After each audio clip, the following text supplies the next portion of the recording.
The Las Vegas Raiders ended the 2025 season in disappointment, finishing dead last. But in a worst-to-first league like the NFL, mixing the right draft picks with stars like Brock Bowers could save the franchise. Here's who I believe Las Vegas should draft in 2026. Indiana, Fernando Mendoza. Perhaps the most slam-dunk #1 pick in a while, Mendoza has proven that he has the poise needed to be a franchise quarterback. Finishing the regular season with 36 touchdowns, not to mention his stellar performance against Oregon twice this year, his faith family and football mindset reminds me of Derek Carr, and might be just what Sin City needs to lead them. Fernando Mendoza is comfortable with the RPO, with Ashton Jeanty at the back that makes this all the better. Oregon, Isaiah World. Imagine taking a test with 741 questions and you only get one wrong. That's what it's like with this beast in cleats. A new tackle is just what the silver and black need for their struggling offense to get the run game moving. Isaiah World could be the key. Ravens center Tyler Lindenbaum will be a free agent and some fans have already marked him. A triple threat of him, World, and Colton Miller could save the O-line. Arizona State, Keith Abney.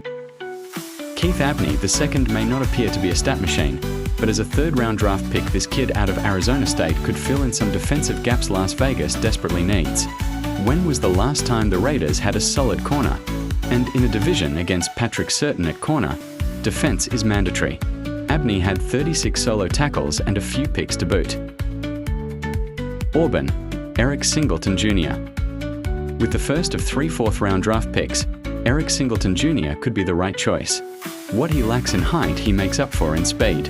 And sex slot receiver could be a good bailout for Fernando. Ohio State, Kenyatta Jackson Jr. Kenyatta Jackson Jr. is a needed D-line asset for the Raiders. Sure, Las Vegas has Max Crosby, but after some turmoil he may be on the trade block. Regardless, a dominant young Jackson could help Max put the pressure on. 7 sacks and 16 solo tackles. Michigan, Derek Moore. Following with the same mindset as our previous player, Michigan defensive end Derek Moore could develop into a headache for opposing quarterbacks. Stuffing the run game on teams like Philadelphia and Baltimore is critical. With an even 10 sacks, 2 forced fumbles and a good 40 speed, this cold-weather speedster could break the cold spell in the desert. Blue and maize meet silver and black. Alabama, Bray Hubbard. Who is Bray Hubbard? You may not be asking that question for very long. With an impressive combination of 2 sacks, 3 fumbles and 4 takebacks, this sleeper pick from Alabama could be very useful. With Jeremy Chinn's contract coming up, help in the safety spot will be required. Oregon, Bryce Boettcher. A two-way star with an air of Bo Jackson and Patrick Mahomes, linebacker Bryce Boettcher from Oregon is exactly what Las Vegas desires. Don't duck on this man. With 125 tackles, a third of them by himself and a fumble, bringing him to the D seems to only bring success. Florida State, Duche Robinson, who might easily be the biggest sleeper on my list, and honestly a bit of a reach to assume he'll fall so far, but Duche Robinson is a deep threat. Tall and athletic, with Singleton in the slot and Robinson deep, it could open up the middle of the field for Bowers. Fernando doesn't have a cannon arm, but he could sling it to Duche for deep yardage.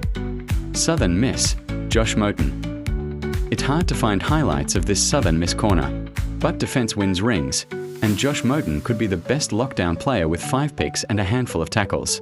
Don't sleep in the 7th round, just ask San Francisco's quarterback. Speed is key with a 4.43 track time. What do you think of this list? Anyone out there I missed? Be sure to share and subscribe, my friends, and God bless you.